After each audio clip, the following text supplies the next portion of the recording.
ఆలయానికి సంబంధించిన మనందరి యొక్క జీవితానికి కావలసిన నిర్ణయాలు ఎవరు చేయాలి? అసలు అవేమిటో తెలియనటువంటి ఆఫీసుల్లో పనిచేసుకునే అధికారులు చేయాలా? ఎవరు చేయాలవి? అది అడగడానికే ఇప్పుడు మీరందరూ ఇక్కడికి వచ్చారు.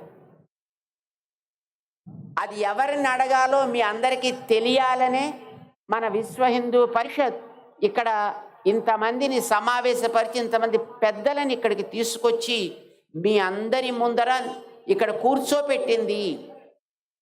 మన రాష్ట్రంలో అన్ని మూలల నుంచి మిమ్మల్ని అందరినీ ఇక్కడికి తీసుకొచ్చిన కారణం ఎవరిని మనం అడగాలి, దాన్ని ఎవరి ద్వారా నడపాలి అనేది మీకు తెలియచేయడం కోసం. ఆలయాల్లో పూజ జరగాలంటే 5 నిమిషాలు చేయండి, అరగంట చెయ్యండి అని ఎవరు చెప్పాలి? ఒక ఆఫీసర్ చెప్పాలా? ఒక ధర్మాధికారి చెప్పాలా? ఎవరు చెప్పాలి? కట్టుకున్న ఆలయాలు మీరు కట్టుకున్నారు.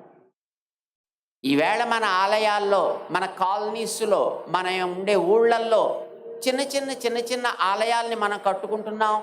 మీరందరూ కట్టుకుంటున్నారు. ఒక్కొక్కరు కొద్ది తాము సంపాదించే సంపాదనలో అక్కడక్కడ పెట్టి ఆలయాల్ని మీరందరూ కట్టుకున్నారు. కట్టుకున్న మీకు దాన్ని నడపడం చేత కాదా? చేతన అవును, మేం కట్టుకున్న ఆలయాన్ని మేము బాగా నడపగలము ఎంతమంది అనుకుంటున్నారు? మీరు అందరికీ వచ్చు. కట్టిన ఆలయాన్ని మీరు ప్రతిష్ఠ చేశారా? ఎవరైనా పెద్దలని పిలిపించి చేయించారా? ఎవరో అయ్యగారు, ఎవరో ఒక స్వాములారు, ఎవరో ఒక సంప్రదాయపు పండితులు వాళ్ళేనా ప్రతిష్ఠ చేసింది? లేకపోతే మనమే చేసేసామా? పెద్దవాళ్ళు వచ్చి కదా చేశారు.